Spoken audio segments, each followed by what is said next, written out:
Hey everybody, I know on my page a few days ago I posted saying that I was going to do a review on the Vibe Seaghost 130.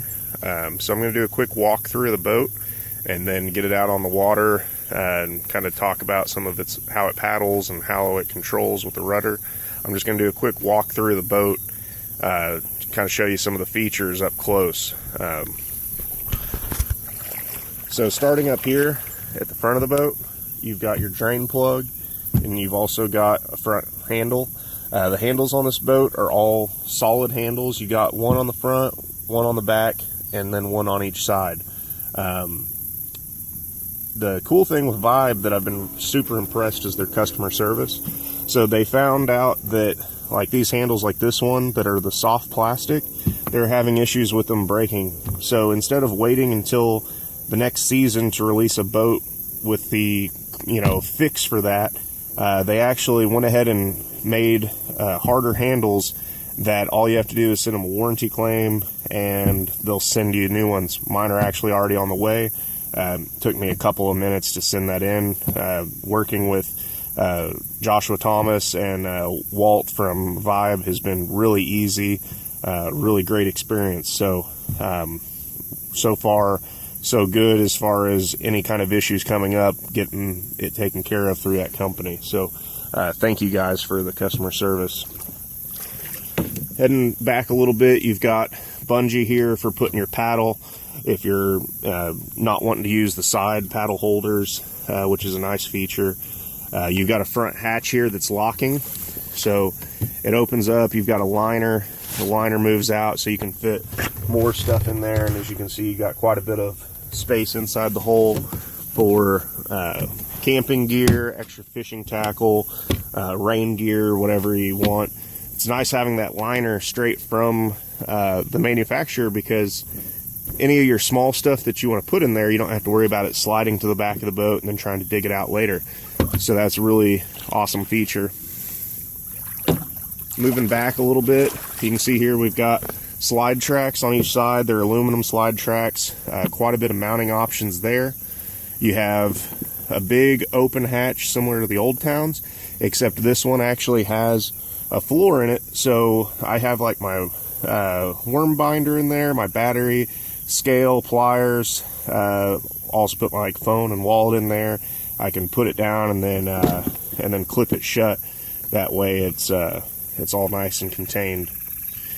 Probably the thing that I loved most about this boat, which was a feature my Hobie Outback had that I really missed, was this hole right here.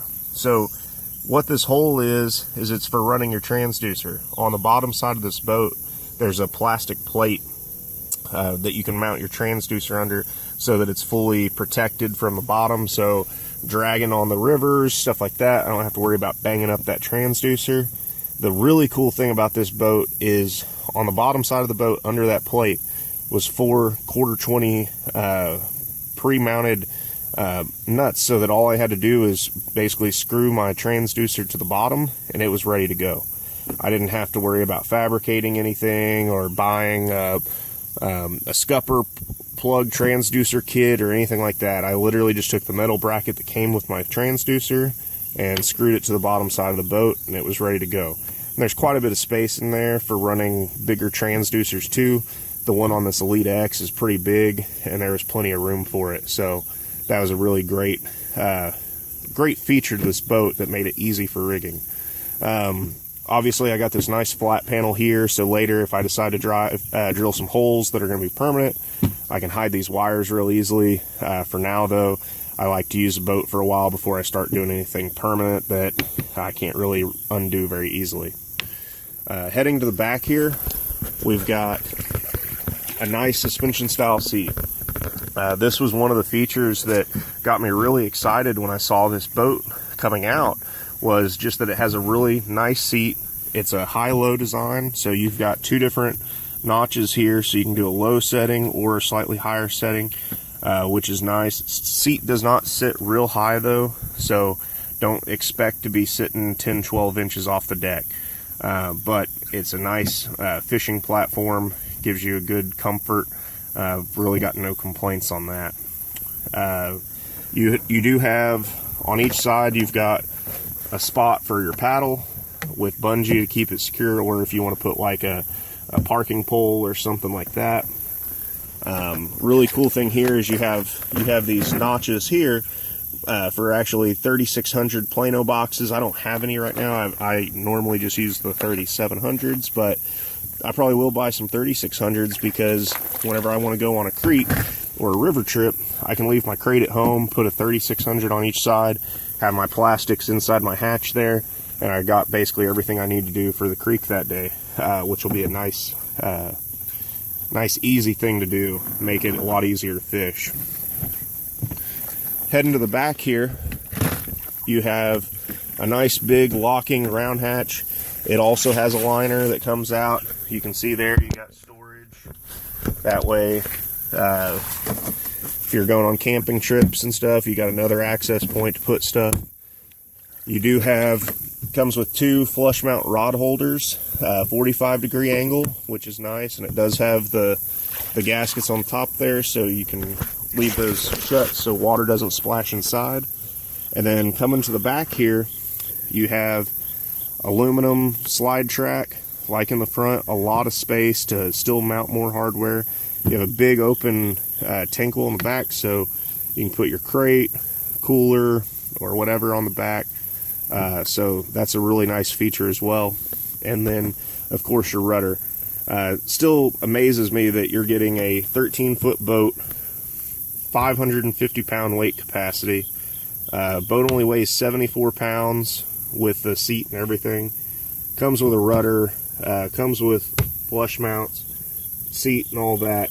And these boats only retail for $8.99. So it's a really awesome price point, especially with more and more boat manufacturers increasing prices every year.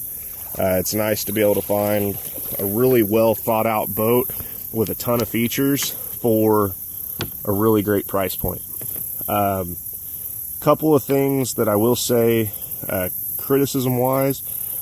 So I've got an early production boat, but from my understanding now they've actually fixed this, but there wasn't any foam blocks or anything for support.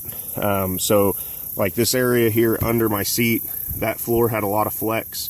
I cut a piece of foam, put it in there. Now it's rock solid. So that was just something that I thought that probably straight from the manufacturer should have happened. But like I said, from my understanding now is the boats will come with that. So that's no big deal. The other thing I will warn you is these have a lot of play in them, which is a common issue. I mean, even my Wilderness Ride 115 had a lot of play in it. The sidewalls had a little bit of give. Once again, I put some foam block there for reinforcement, and it made it a whole lot better. Haven't had near the issues since then. The one thing I can definitely say, though, everything that got me interested in Vibe, company-wise, is amazing. I don't really know of another kayak company that I can message the owner on Facebook and get a response pretty quickly. Joshua Thomas has been awesome from the get-go. Every time I messaged him, had a question, real friendly, helpful. A lot of their pro staff has been real helpful. And then, like I said, my handles aren't even broken, but part of a warranty issue from other people having issues, all I had to do is send them a warranty claim on their website, and they've already got them in the mail for me. So I should have those later this week. So I'm going to go ahead and take a break for a second, get this boat set up so that I can get it out in the water and kind of give you guys some feedback how it paddles.